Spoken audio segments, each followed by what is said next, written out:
Bom dia a todos. Convido você a abrir a sua Bíblia no livro de Lucas, capítulo 10, a partir do verso 25. Vocês sabem que Jesus, no decorrer do seu ministério, ele sempre buscou ser acessível a todas as pessoas. Crianças, idosos, mulheres, homens.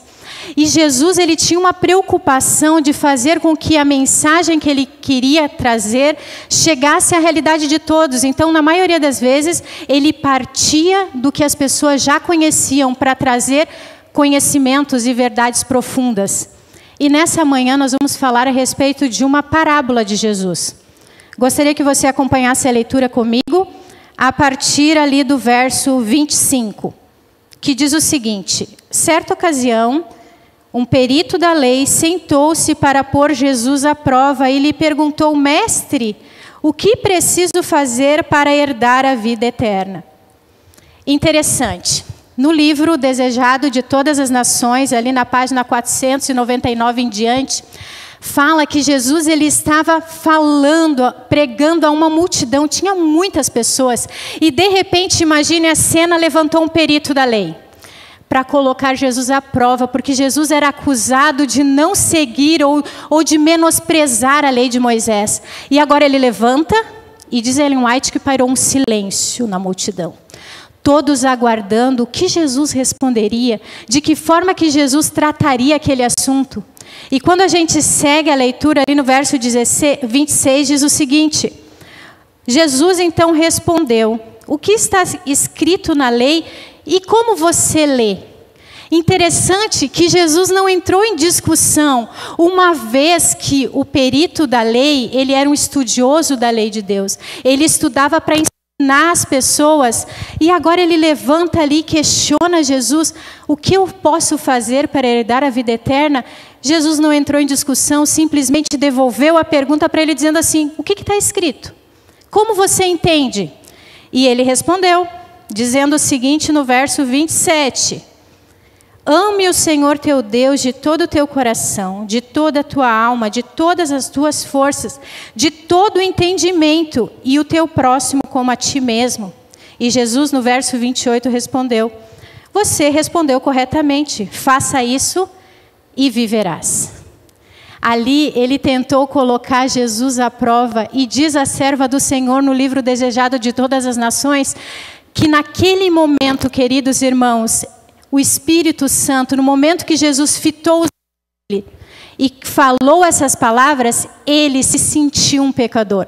Ele sentiu a condição que ele se encontrava, de pecador, conhecedor sim da lei, mas que não praticava essa lei. E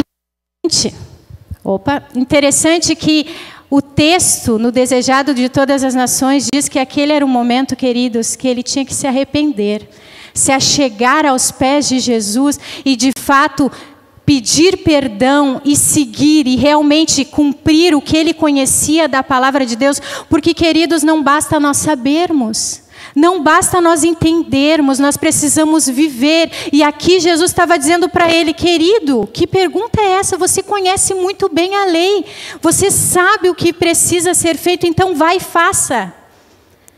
Mas ele, mais uma vez, aquele era o momento de ele pedir perdão, de ele se arrepender, de ele fazer um concerto com Deus. Mas mais uma vez, para tentar se justificar a multidão, sabe o que ele perguntou para Jesus?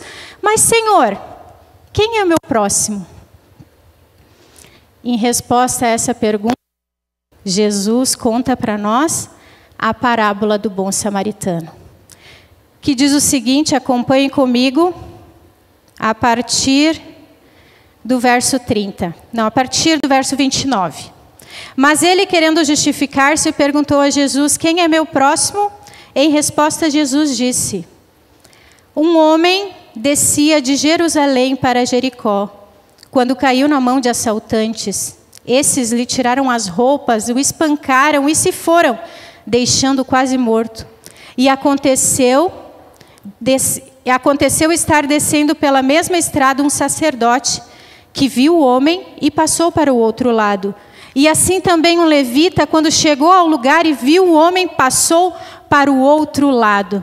Vocês sabem que quando eu estudo a Bíblia, e eu tenho o costume assim de literalmente imaginar, e a gente tem liberdade para imaginar, e eu imagino a cena, a história conta, né?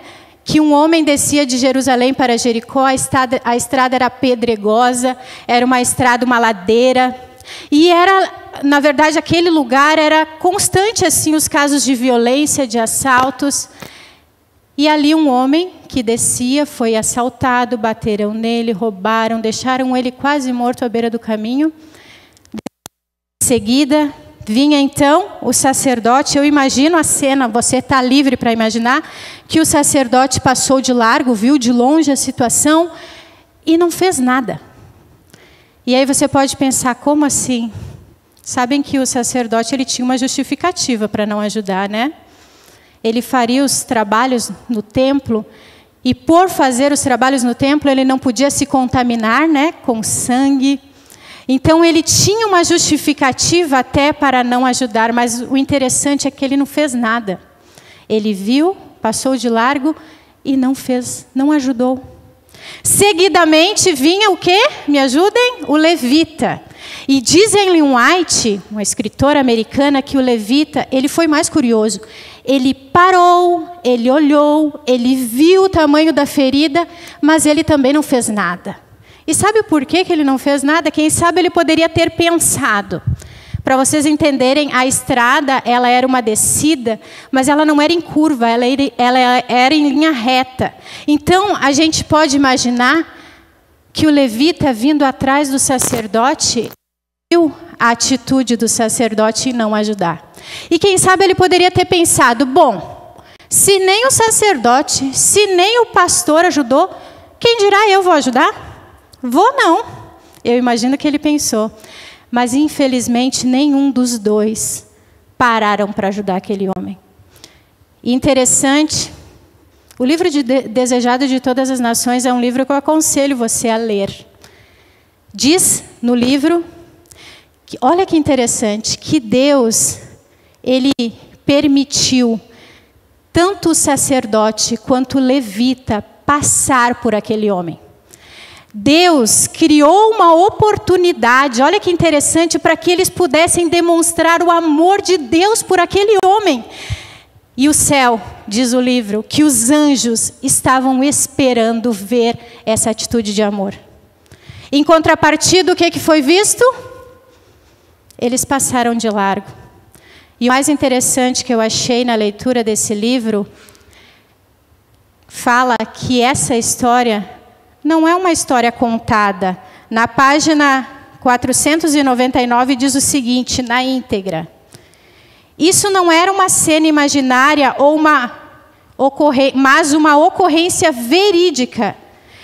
Olha que interessante, enquanto Jesus discursava para aquela multidão, o sacerdote e o levita, que tinham passado de largo, se encontravam entre o grupo dos que escutavam a palavra de Deus, de Jesus naquele momento.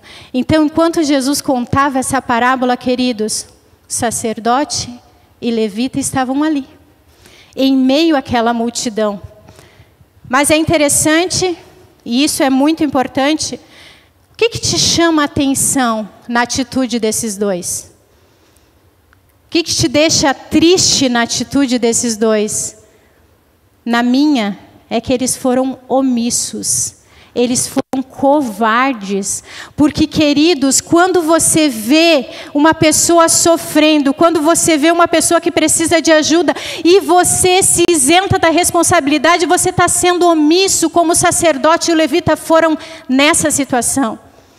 Este ano nós tivemos um caso que teve uma mídia muito grande, que foi daquela menina que foi estuprada por muito tempo pelo tio, engravidou, e aí teve aquela situação de tirar o bebê ou não tirar, e muitas pessoas se posicionaram, foram à internet, foram à frente do hospital, levantaram bandeiras, mas vocês sabem que quando eu li aquela reportagem, mais uma vez eu chorei. Chorei porque eu sou mãe.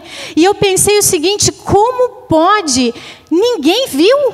A família não viu. A escola não viu. A igreja que ela frequenta não viu. Ninguém viu.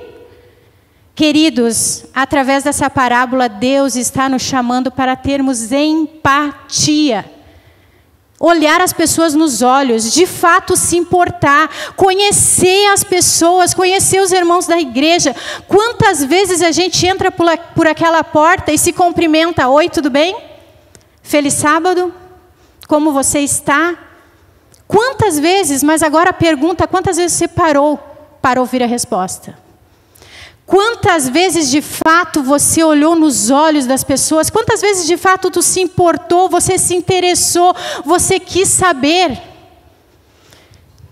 Vocês sabem que nessa andança de família ministerial nós mudamos muitas vezes.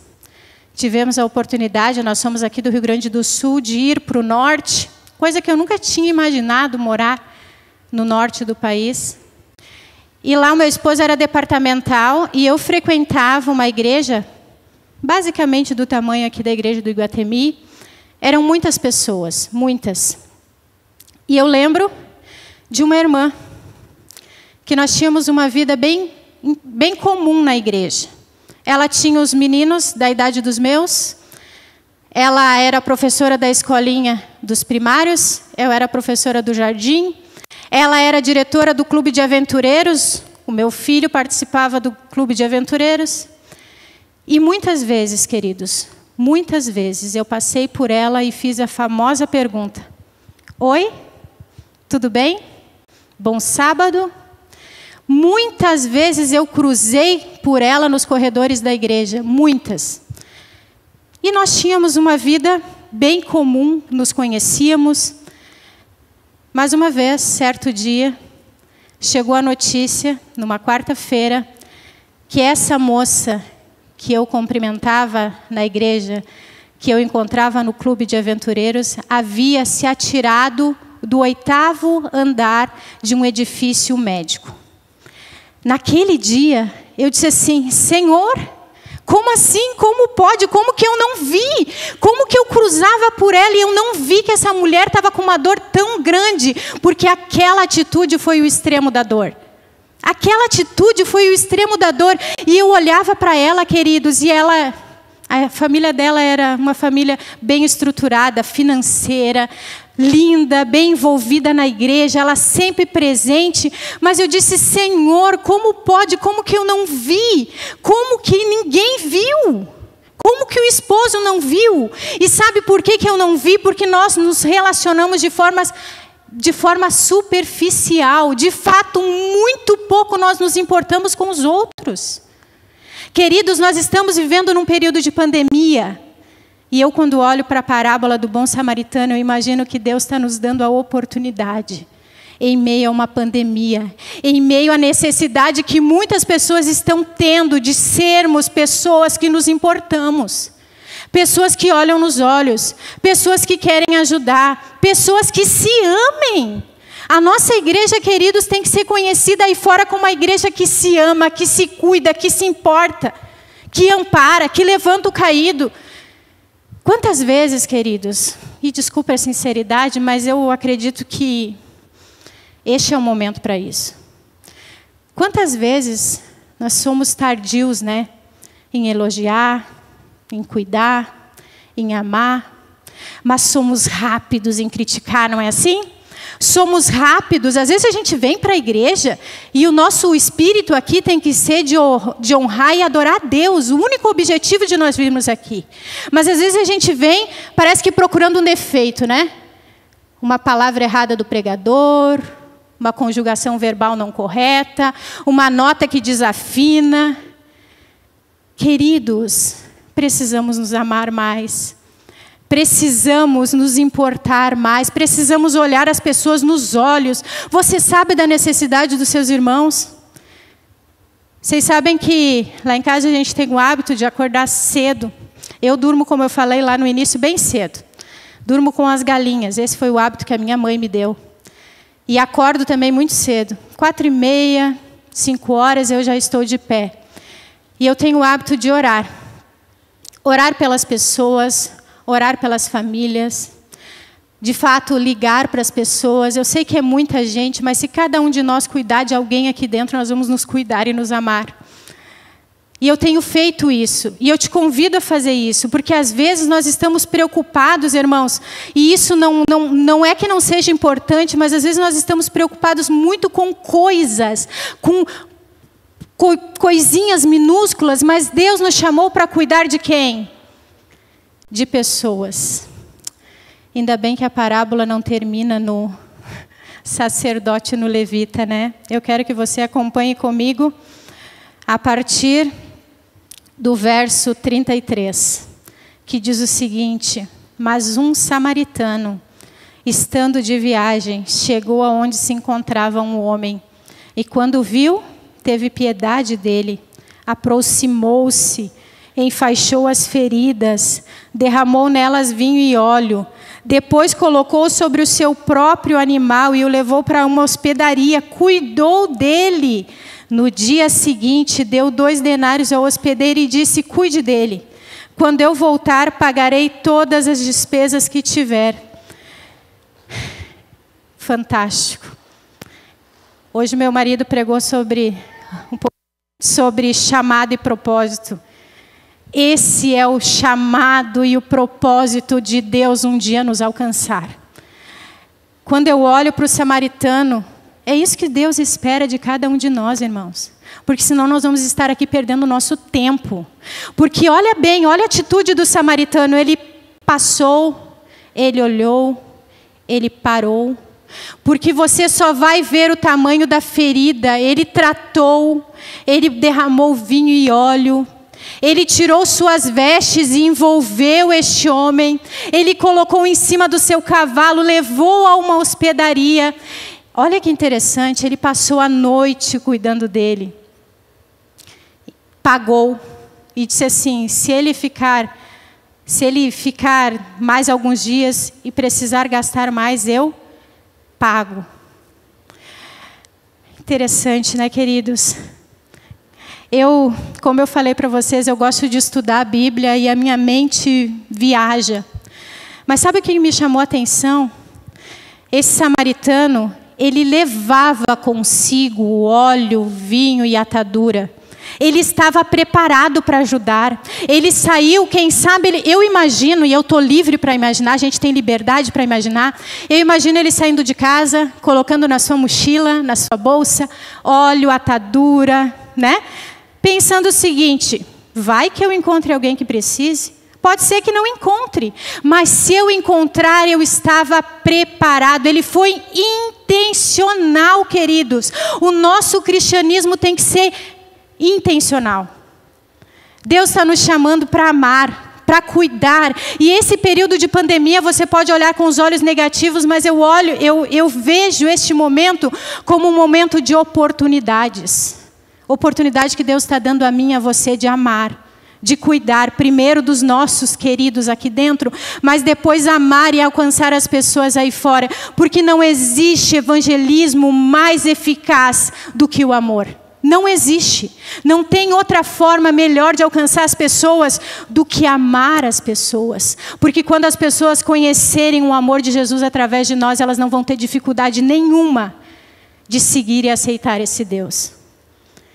Você pode ficar se imaginando: será que isso dá certo, Claudete? Será que de fato é isso mesmo? Vocês sabem, o meu esposo até falou no primeiro culto, nós não tivemos a oportunidade de nascer num lar adventista. Louvo a Deus porque meus filhos tiveram. E eu conheci a igreja depois de adulta. E vocês sabem, de vez em quando eu conto isso, e esse tempo eu contei na igreja, lá em Caxias, e as pessoas que estavam lá deram risada. Mas sabem que eu era uma mulher, que quem sabe qualquer um de vocês olhasse aqui e dissesse assim: essa? Ah, não vou nem perder meu tempo, essa mulher aí, não vai aceitar. Porque pensa uma mulherzinha fútil. Mas pensa e multiplica, era eu. Eu, na época, trabalhava no Shopping Iguatemi, em Caxias, que hoje nem é mais Iguatemi, né? Mudaram o nome. E eu lembro que eu gastava, várias vezes fiz isso, gastava o salário numa calça. Já viu disso? O salário inteiro numa blusinha. Eu era daquelas pessoas que se eu tivesse que comer, me maquiar, me arrumar, eu me maquiava e me arrumava e não comia. Uma pessoa assim, totalmente sem propósito. Era eu. E quem sabe muitos de vocês, ou muito de nós, se passassem por mim hoje, diriam: não vou perder meu tempo. Não vai aceitar. A graça de Jesus nunca vai alcançar. Mas eu lembro que um dia, saindo do shopping, eu trabalhava de segunda a segunda. Quase morava lá dentro. Às vezes eu não via o sol, porque eu chegava de manhã, fechava a loja à noite. Mas um sábado eu estava saindo e na porta do shopping eu recebi um folheto. Um folheto que tinha a imagem da volta de Jesus. E me chamou a atenção, porque embora eu não fosse adventista, eu me criei num lar cristão. Eu fiz primeira comunhão, crisma. A minha família frequentava a igreja todos os domingos. E eu pensei assim, nossa, como que eu nunca fiquei sabendo disso? Como que ninguém me falou? Como que eu nunca vi? Como que ninguém me disse nada? E eu lembro que eu não li o folheto. Mas duas coisas me chamaram a atenção. A imagem. E eu virei o folheto e tinha o famoso carimbo da igreja adventista. Outra coisa que eu nunca tinha ouvido. Nunca eu tinha ouvido falar em igreja adventista. Mas eu lembro que eu guardei esse folheto na minha bolsa, fui embora. E, em determinado momento da minha vida, isso foi no ano de 99, eu estava no sábado, trabalhando no shopping, e eu estava naquele dia muito ruim. Eu lembro que eu sentava, que eu deitava, que eu levantava, e nenhuma posição era agradável. Eu já estava grávida do meu filho, do Leonardo, de 6 meses. E eu me sentindo muito mal, mas não queria ir embora. Fiquei até o final. E eu lembro que naquele dia eu fui para o hospital com uma convulsão febril. O meu rim tinha resolvido não funcionar mais. E quem já trabalhou em comércio grande, shopping envolve muita gente, mas pensa gente, é muita gente. E eu ali tinha muitos amigos mesmo. E eu lembro que quando eu internei, eu pensei o seguinte, bom, eu tenho muitos amigos, eles vão sentir minha falta, né, porque eu sou uma pessoa querida, e eles vão vir me visitar. Foi o que eu pensei. Qual foi a minha surpresa? Quando passou a primeira semana, ninguém apareceu. Segunda semana, terceira semana, e eu percebi que eu não era tão querida assim. Ninguém apareceu. Ninguém apareceu. E vocês sabem que quando a gente fica muito tempo internada, a gente recebe todo tipo de visita de denominações que você imagina vão lá visitar a gente. E eu lembro que muitos oraram comigo, me levaram livros, cantavam. Mas certo sábado, foi uma galerinha jovem. Chegaram, perguntaram a famosa frase, oi, tudo bem? Como que é seu nome? Claudete, podemos cantar e orar contigo? Tinha um moço no violão, tocou uma música, cantou. E eu sempre gostei de música, e aquela música ficou rodando na minha cabeça. Só que até ali nada me chamou a atenção, porque era mais uma denominação que tinha vindo orar e cantar comigo. Qual foi a minha surpresa? Quando no outro sábado, quem estava lá? Eles de novo. Aí eu comecei a estranhar. Eu digo, peraí, que povo esquisito é esse? Porque no mundo em que eu vivia e me criei, era toma lá, dá cá. Ninguém dá nada sem receber nada em troca. E eu fiquei pensando, até comentei com a minha mãe, eu digo, o que esse povo quer? Não tenho nada para oferecer. Imagina a cena, eu tinha emagrecido 17 quilos, grávida de 6 meses. Era um esqueleto com uma barriga. E eu lembro que eu disse assim, mãe, será que isso aí é real? Será que eu não estou tendo alucinação? Isso aí não acontece. Não demorou muito, adivinha quem veio? Outro sábado, eles de novo. E aí eu lembro que eu fiquei pensando seriamente, eu digo, pai, isso não deve ser real. Será que Deus está mandando anjos para cuidar de mim? Porque de anjos, a minha mãe sempre falou de anjos para mim. E eu lembro que eles sempre perguntavam, Claudete, como tu tá? A nossa igreja, Claudete, inteira está orando por ti. E eu fiquei pensando assim, nem me conhecem. Vão estar orando por mim? Nem os meus amigos todos lá do shopping não vieram aqui? No outro sábado, adivinha? Os jovens. E eu lembro que naquele dia, eles chegaram e perguntaram a famosa pergunta: como vai, Claudete, tudo bem? E eu lembro que eu disse para eles: não está nada bem. Estava precisando de transfusão de sangue direto e o hospital tinha me comunicado que a partir daquele momento, eles iam começar a cobrar as bolsas de sangue. E eu não tinha dinheiro para pagar. E eles chegaram e perguntaram assim: Claudete, tudo bem? Eu digo: gente, não está nada bem. Agora vão querer cobrar as bolsas de sangue e eu não tenho como pagar. E eu lembro que eles me falaram assim: Claudete, fica tranquila. A nossa igreja vai se organizar e vai doar sangue para você. Eu não sei quantas pessoas foram envolvidas nisso, mas eu sei que eu nunca paguei 1 centavo por nenhuma bolsa de sangue. E eu dizia assim: que povo é esse? Que gente é essa que cuida de mim sem eu ter nada para oferecer? Um amor, um cuidado, um zelo, sem que eu tivesse nada para oferecer. Eles não sabiam e nem eu, mas eles estavam me dando o estudo bíblico. Não tinham até agora me falado de carne de porco, nem de sábado, nem de dízimo, mas eu já tinha entendido completamente o amor de Jesus por mim através daqueles jovens.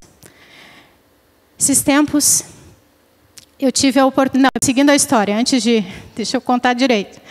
Passou outro sábado, e eu sempre pensando assim: Senhor, alguma coisa eles vão querer de mim no final dessa história, só pode. E eu lembro que chegou um sábado, e naquele final de semana eu passei muito mal, eu fui para a UTI, e eles chamaram o pastor deles para ir me visitar. Não sei se muitos de vocês conhecem, mas era o pastor Raildes. Hoje eu acho que ele é evangelista lá no norte, não sei, acho que é isso, né, pastor Elton? E eu lembro que chegou aquele nordestino, porretinha, para quem conhece, e ele disse assim para mim: Claudete, eu vim orar contigo. E eu disse: muito obrigada, pastor. Porque até então eu não sabia se eu ia sair dali com o meu filho, a situação não era boa. E eu lembro que ele olhou assim nos meus olhos e disse assim: Claudete, você crê que Deus pode te tirar daqui com o teu filho nos braços? Para falar sinceramente para vocês, eu já não queria mais nada. Eu estava assim, fraca, assim, as minhas forças já tinham ido. E ele disse assim para mim: Claudete, nós vamos orar agora. E nós vamos orar e você vai sair daqui com o seu filho, só que nós vamos fazer um combinado. Aí na hora eu pensei, sabia que ele queria alguma coisa. Aí ele disse assim para mim: você vai apresentar seu filho lá na igreja. E eu lembro que ele orou. Para a honra e glória de Deus, eu saí de lá com meu filho. Primeira coisa que eu quis fazer quando eu saí de lá foi ir nessa igreja. Eu tinha que conhecer essas pessoas. Eu tinha que agradecer esses irmãos que, sem me conhecer, me amaram. Sem me conhecer, se importaram. Sem me conhecer, sem conhecer a minha família, me mostraram Jesus. Eu podia me batizar naquele dia, mas a nossa igreja é uma igreja séria, né, irmãos? Eu tive que fazer todos os estudos certinho. Coisa não é bagunçada, né? Estudei toda a Bíblia. Mas naquele momento, se eles me dissessem assim: se batiza, eu me batizaria. Porque eu já tinha entendido tudo. Depois, lógico, eu aprendi fiz todo o estudo, fiz mais de um estudo. Mas eu, no meu coração, já conheci, já tinha aceitado a Jesus. Por causa de jovens, de pessoas que simplesmente nos amaram. Simplesmente se importaram. Simplesmente nos cuidaram. E esses tempos atrás eu estive pregando lá na Central de Caxias. Não havia combinado com ninguém, mas naquele dia, muitos dos que estiveram orando, dos que doaram sangue, dos que foram me visitar, estavam lá. Estavam lá e eu pude dizer assim: não era bom samaritano, mas era o bom fulano, o bom ciclano, o bom beltrano, que me amou de forma que eu não merecia. Porque às vezes a gente é assim também, né? A gente quer ajudar quem a gente julga que merece. Quem a gente julga que, não, esse aqui merece, esse aqui não. Mas eu não merecia. Como eu e você até hoje não merecemos a graça de Deus que nos alcança e que se renova na nossa vida a cada manhã. Nós não merecemos, eu não merecia. Mas Deus usou pessoas para nos abençoar. E aquele dia eu pude agradecer de púlpito. dizendo para eles que o amor de cada um deles mudou a minha vida. Mudou a vida da minha família. Se hoje eu sou esposa de pastor, foi porque eles nos amaram. Se hoje nós servimos exclusivamente a Deus, foi porque alguém nos amou. Foi porque alguém se abaixou, olhou a ferida, cuidou. Queridos, Deus nos chama para sermos bons samaritanos nos tempos modernos. Primeiramente, que você olhe para o lado, que você pare para ouvir, que você olhe as pessoas nos olhos, que o nosso cristianismo seja intencional. Vocês sabem que a linguagem universal é o amor. Que as pessoas aí fora possam ver Cristo em nós, através do amor que eu e você vamos dispensar a cada uma delas.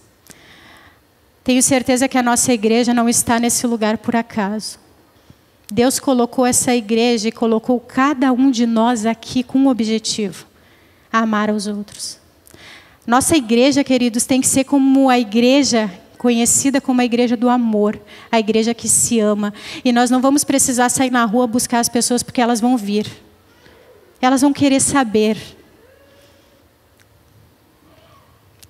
Deus nos chama para isso. Interessante que, terminando de contar essa parábola, Jesus agora, ele tirou o doutor da lei do holofote, né? Ali com a multidão, e devolveu ele à plateia. Porque, na verdade, Deus nos chama para amar. Ele entrou ali para testar Jesus.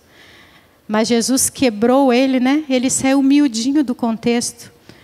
Porque ele entendeu que eu e você não podemos fazer nada para herdar a vida eterna.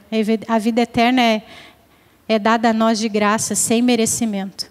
Mas Deus nos dá a oportunidade de participar disso. Deus nos dá a oportunidade de amar. Deus nos dá a oportunidade de cuidar. Que possamos ser esses bons samaritanos. E eu quero terminar aqui fazendo 2 apelos. Primeiro é para você que é membro dessa igreja. Que você não perca as oportunidades que Deus te coloca para abençoar alguém, para cuidar de alguém. Que aqui na nossa igreja o espírito que reine seja o espírito do amor, não da crítica, não da fofoca, não faça isso. Que você venha aproveitar a oportunidade que a pandemia está nos dando de sermos bênção na vida de alguém, de amarmos, de nos importarmos. E o meu segundo apelo vai para aqueles que, quem sabe ainda, não passaram, não tiveram a decisão aí pelo batismo. Que você não perca a oportunidade também. Quem sabe você que nos acompanha pela internet, não perca a oportunidade de aceitar esse amor. Esse amor que é dado a nós. Quando a gente olha, eu olho para a minha vida, eu digo, quem sou eu, Senhor? Mas eu louvo a Deus pelo privilégio que Ele me dá de participar. Quantos nessa manhã querem dizer, Senhor, embora, quem sabe, até que eu não tenho feito, mas daqui para frente, Senhor, me ajuda. Que a nossa igreja, a comunidade, a igreja do Iguatemi, seja conhecida como a igreja que ama. Tem uma música até que diz, né? Saberão quem nós somos pelo amor. Que as pessoas aí fora nos conheçam assim. Saberão quem nós somos pelo amor. Você tome essa decisão diária de abençoar e de amar o próximo. Nós vamos ouvir uma música especial. E eu quero que, enquanto essa música for cantada, que você feche seus olhos. Agora é momento de adorarmos a Deus. Feche seus olhos e faça um concerto com Deus. Não seja como o doutor da lei que quis se justificar, quis colocar desculpa. Não. Abra seu coração nesse momento e diz, Senhor, se até aqui eu não tenho feito, se até aqui eu tenho falhado, por favor, me perdoa, mas me usa, me transforma. Se coloque nas mãos do Senhor neste momento.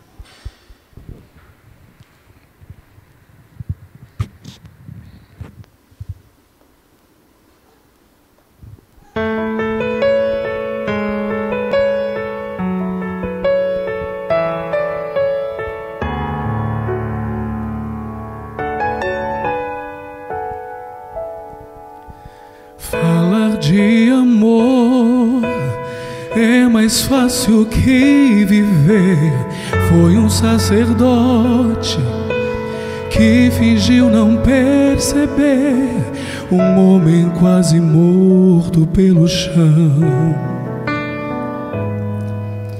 Passou um levita e do mesmo modo fez. O tempo passava, quem cederia sua vez para se aproximar daquele homem? Mas sempre existe na história aquele que além de uma aparência tem amor. Um bom samaritano foi quem se aproximou, cuidou de um desconhecido, e hoje quem sou eu? Transforma-me, Senhor, não quero ser igual. O teu amor é o vínculo do homem à perfeição. Religiosidade não garante a salvação. Não posso ser comum, como um bom samaritano. Quero ir na contramão. Me dá, Senhor, o vinho, põe o azeite em minhas mãos. Existem vidas que estão sangrando pelo chão. Não posso ser comum se em mim existe compaixão.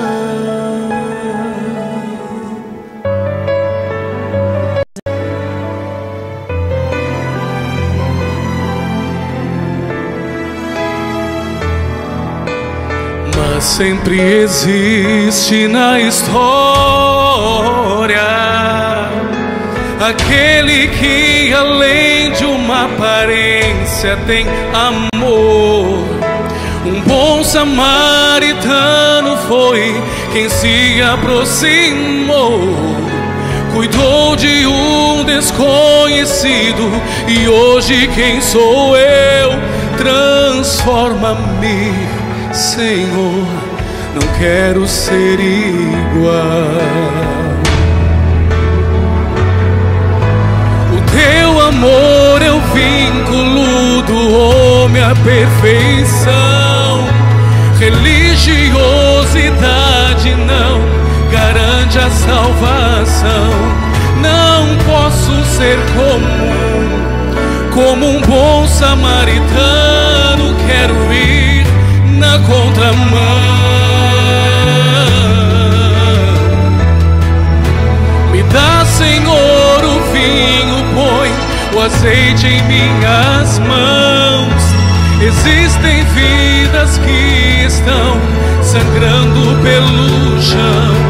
Não posso ser comum se em mim existe compaixão.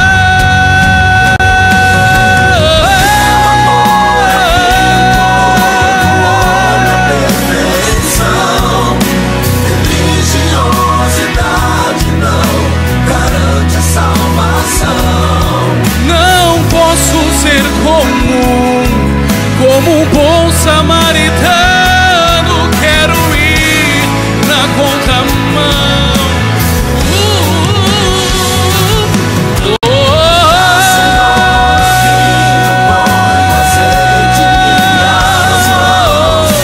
Existem vidas que estão sangrando pelo chão.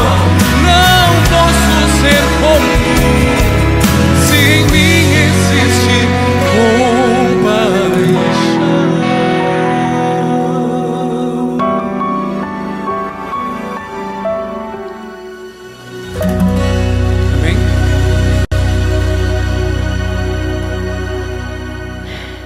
Através dessa parábola, Jesus respondeu a grande pergunta, que não é quem é o meu próximo, mas quem sou eu. e o que eu vou fazer. Que Deus nos abençoe. Sabem que eu sonho em ver Jesus voltar na nossa geração. Eu sonho em ver a igreja do Iguatemi sendo relevante entre nós e alcançando muitas pessoas na comunidade. E Deus está nos dando essa oportunidade. Que venhamos nos amar e nos amar de verdade. Que venhamos ter amor por todos aqueles que, quem sabe, são Claudetes aí, que não conhecem, mas que precisam saber e conhecer o amor de Jesus e saber que Jesus vai voltar. Que Deus nos use para isso. Vamos nos colocar de pé, vamos orar?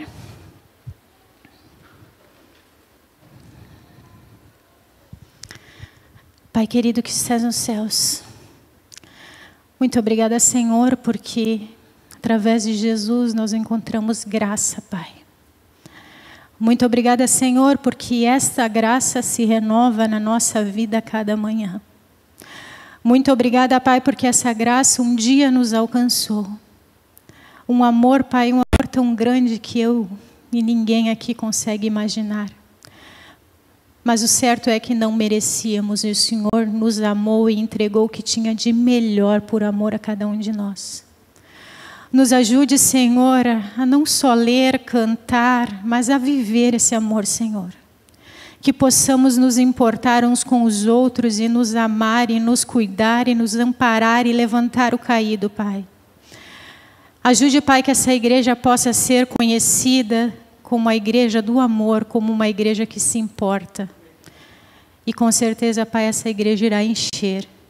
Porque as pessoas aí fora vão querer estar aqui conosco e conhecer desse Deus e desse amor. Nos ajude, Pai, a não perder tempo com coisas pequenas. Sim, nós temos que cuidar de todas, mas o Senhor nos chamou para cuidar de pessoas.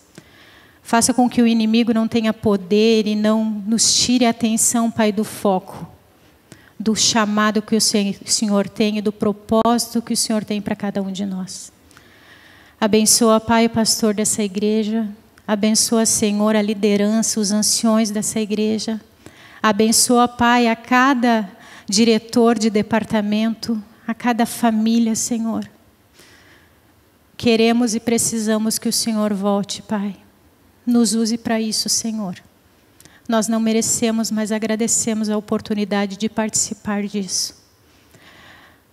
Nos abençoe, abençoe o restante desse sábado, abençoe cada família aqui representada, Senhor. Essas bênçãos nós clamamos e pedimos por Jesus. Amém. Que Deus abençoe a todos. Um feliz sábado.